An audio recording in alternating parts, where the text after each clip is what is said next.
My mobile detailing people, welcome back to another detailing video. In this video, I want to tell you guys about something that I went through when it came to fleet services. We went out there and they wanted us to service 60 plus vehicles, and it was mold everywhere, dirt everywhere. Everything that you can think about was in these vehicles. And this company's been running for some years, and these cars were sitting out there with the windows open, rust, everything that you could think of. They was abandoned. And these vehicles and these employees shouldn't be riding around. When we showed up, we were like some heroes when we pulled up to the location. So we talked about some stuff on the phone, made some agreements over the phone. Of course, we need a contract, but when we got there, they didn't want the service anymore. So this was a little twisted. I want to know what you guys think about this situation. Let's talk about it.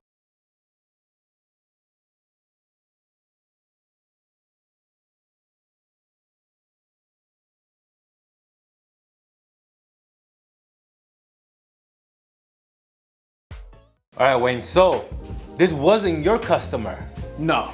So out here, we a detailing family. So I got my little detailing circle. Whenever we get big old fleet jobs or something big pops up, we call each other and we all head out to help each other.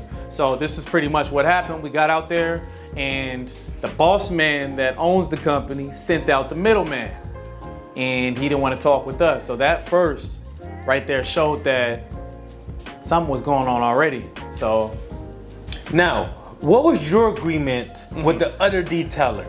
Gotcha. Like, how much were you gonna get paid? Yeah. And were you gonna do a certain amount of cars, or everybody was gonna work together? Okay, so honestly, this was something that just popped up, and me and my friends, we didn't really get to establish like how we were gonna work about this, because sometimes we get out and we help each other for free, you know what I mean? And then we establish that later on. So we don't want, the love of money is the root to all evil. So we don't want money to come in between. So we show that love to each other. Hey, don't pay me today. Hey, I'll just take gas today. Hey, I want to show you that it's not money, but it's us coming together in unity and building something. Because a lot of, I'm gonna be honest, I'm gonna say that African-American people, we have a hard time with coming together and building something. So we want to break that. So what we had established with the company was 95 for the inside, 50 for the outside. So it was 145 for just a standard inside and out. Didn't matter how big the vehicle was, but it did matter how dirty the vehicle was. So we're gonna knock out all these vehicles. The molded ones was from 350 to 450. So we had a standard price, 350. If it wasn't too bad, but it was bad, 450 was the most extreme. But once we cleaned all these vehicles up that were extremely dirty, it was gonna jump back down to the 145. So the 145 is what we agreed on all vehicles. But as soon as we got there, guy comes out and he says, boss man doesn't even like the 145. What you think about that, Ray? He's like, what?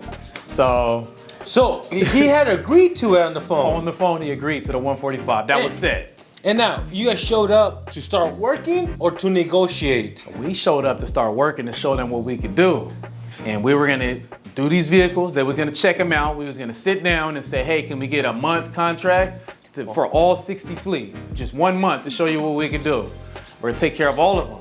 And then he's sending the middleman back and forth. Hey, he doesn't like the 145 anymore.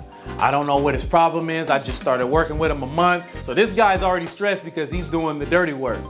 And he doesn't like the fact that he has to tell us, and this guy won't come and talk to us.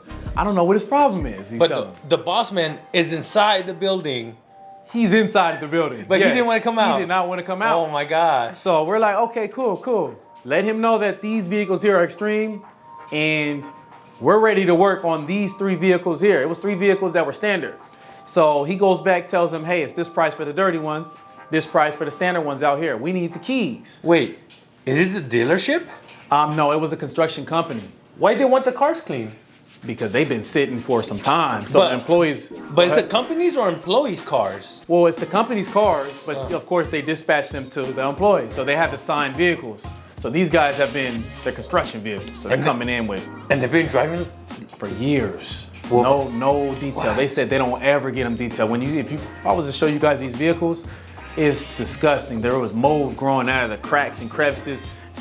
Grass is growing out of these cars. I mean, it's bad. This guy, I can't believe he didn't want us to just knock them out. I don't want to do business in the future, but let's at least get these done. You know, that's what I would have thought. So what had happened was we told him to grab the keys for the standard vehicles. And he comes back and says, we don't have the keys no more.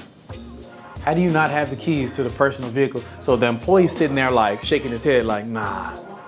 He went behind the back and went to grab the keys and said, I got them. He lying to you. So come to find out, the boss man was lying.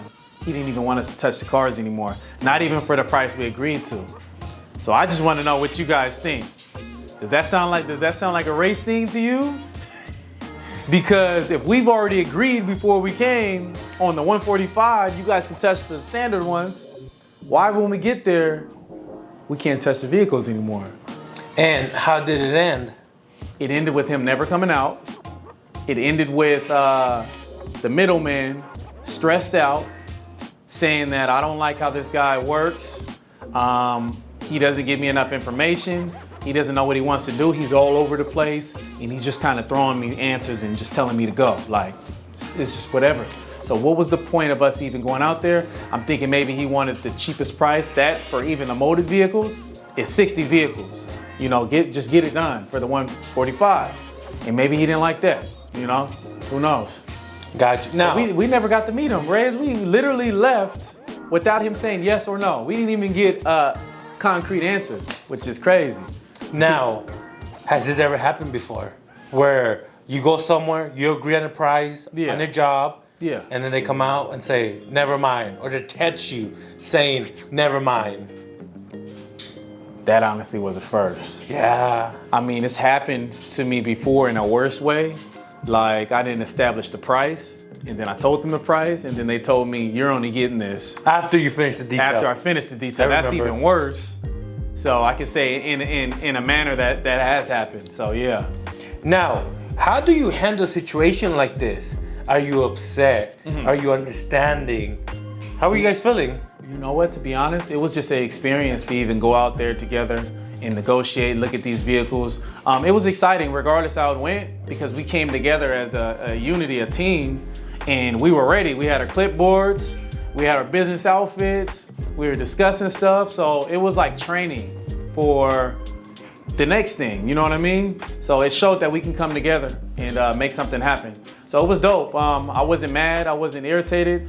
It did waste a lot of time, and we had other business we needed to take care of.